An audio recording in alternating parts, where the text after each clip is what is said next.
పండు తింటే హనుమంతుడి లెక్క చాలా బలం వస్తుందా? వస్తుందిరా, అందుకే కదా మీకు ఘోషిస్తున్నా. ఉట్టిగా బలం వచ్చడే కాదు, దీంతో ఇంకా ఎన్నో ప్రయోజనాలు ఉన్నాయి. ఈ ప్రయోజనాలు కనుక నువ్వు ఎప్పటికీ గుర్తు పెట్టుకున్నావు అనుకో, బలంతో పాటు ఆరోగ్యంగా కూడా ఉంటావు. నీకు ఏది వచ్చినా కూడా ముసలో లెక్క కనబడకుండా మంచిగా ఉంటుంది నీ ముఖం కూడా, నీ ఆరోగ్యం కూడా. చాలా మందికి ముచ్చట తెలియదు కాబట్టి ఈ కాయలు తినడానికి పక్క పెట్టేస్తారు. దీంట్లో ఏమేమి ఉంటాయో ఇక చెప్తూ ఉంటాను, మంచిగా యాద పెట్టుకో, సరేనా?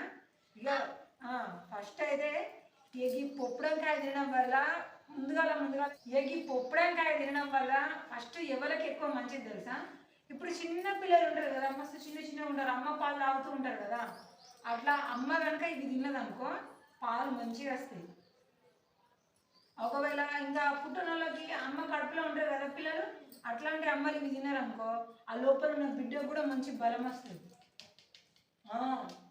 ఇక దాని తర్వాత మన లక్కీకి ఊరికే అంటే జలుబు అవుతుంది, జలం వస్తూ ఉంటుంది కదా, అట్లాంటి ఆరోగ్యం బాగాలేని ఎవరు తిన్నా సరే శక్తి పెరుగుతుంది. అని అంటే మన రక్తంలో ప్లేట్ లెవెల్స్ అనేది ఉంటుంది. అంటే మన రక్తంలో తెల్ల రక్త కణాలు, ఎర్ర రక్త కణాలు అని ఉంటాయి. ఇప్పుడు మనకు దోమచ్చి పుట్టింది అనుకో, మనకి ఎర్ర రక్త కణాలు, తెల్ల రక్త కణాలు రెండు సమానంగా ఉంటే ఆ దోమ తెచ్చిన ఇన్ఫెక్షన్తో అవి ఫైట్ చేసి గెలుస్తాయి.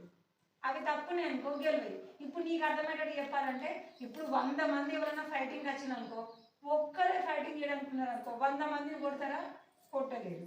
అదే ఒక 50 మంది ఉన్నారనుకో 100 మందిని సీదా హాఫ్ చేసేసుకుంటూ పోవచ్చు.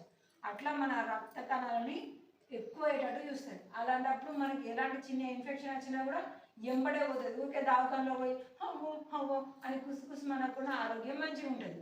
ఇక దాని తర్వాత ఈ కాయ తినడం వల్ల మన రక్తం అనేది శుద్ధి అవుతుంది. అంటే ఇప్పుడు మనము ఇప్పుడు అన్నం తింటున్నాం కదా, అన్నం కానీ వేరే తింటున్నాం కదా, అందులో మంచిగానే కాకుండా చెడు కూడా ఉంటుంది కొంచెం. ఆ చెడు రక్తాన్ని మొత్తం కూడా ఇది శుద్ధి చేసి బయటికి పంపించేస్తుంది. దీనివల్ల ఏమవుతుంది, మన బాడీలో ఎప్పటికీ ఫ్రెష్ అనే రక్తమే ఉంటుంది కాబట్టి స్కిన్ గ్లో వస్తుంది. దానివల్ల చర్మం మంచిగా ఉంటుంది. ఇప్పుడు ముసలిలో అయితే ఇట్లా ముఖం అంతా ముడతలు వస్తాయి కదా, అట్లా ముడతలు రాకుండా స్కిన్ ఎప్పటికీ సాఫ్ట్గా ఉంటుంది. కాబట్టి మనకు 50-60 ఏళ్ళు వచ్చినా కూడా చూడడానికి మంచిగా అబ్బాయి లెక్క ఉంటావు అన్నమాట, ముసలి లెక్క ఉండకుండా.